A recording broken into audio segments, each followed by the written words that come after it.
ही कथा आहे अहंकारी असुर भस्मासुराची.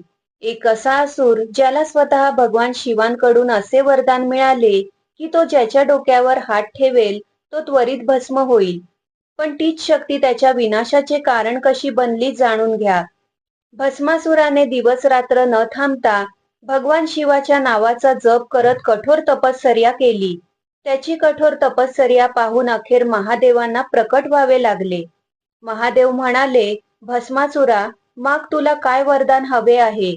असुराने मनात आधीच एक भयानक योजना आखली होती. तो म्हणाला, प्रभू, मला असे वरदान द्या की मी ज्याच्या डोक्यावर हात ठेवीन तो त्वरित भस्म होईल.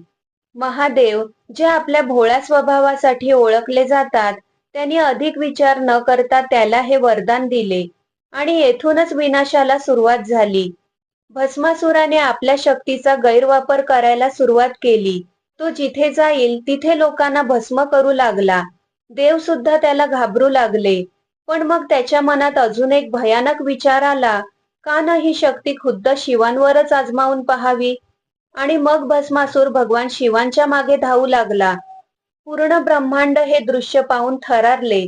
स्वतः महादेवांनाही त्याच्यापासून वाचण्यासाठी इकडे तिकडे धावावे लागले. तेव्हा सर्व देव भगवान विष्णूंकडे गेले. ते म्हणाले, प्रभू, आता फक्त तुम्हीच या संकटातून वाचवू शकता. तेव्हा भगवान विष्णूंनी एक अद्भुत लीला रचली. त्यांनी एका अत्यंत सुंदर स्त्रीचे रूप धारण केले, जिला जगाने मोहिनी या नावाने ओळखले. जेव्हा भस्मासुराने मोहिनीला पाहिले तेव्हा तो तिच्या सौंदर्यावर मोहित झाला. तो म्हणाला, हे सुंदरी, माझ्याशी विवाह कर. मोहिनी हसून म्हणाली, मी त्याच व्यक्तीशी विवाह करेन जो माझ्यासारखे नृत्य करू शकेल. भस्मासूर लगेच तयार झाला आणि नृत्य सुरू झाले. मोहिनी जसे नृत्य करत होती हुबेहूब तसेच नृत्य करण्याचा प्रयत्न भस्मासूर करू लागला.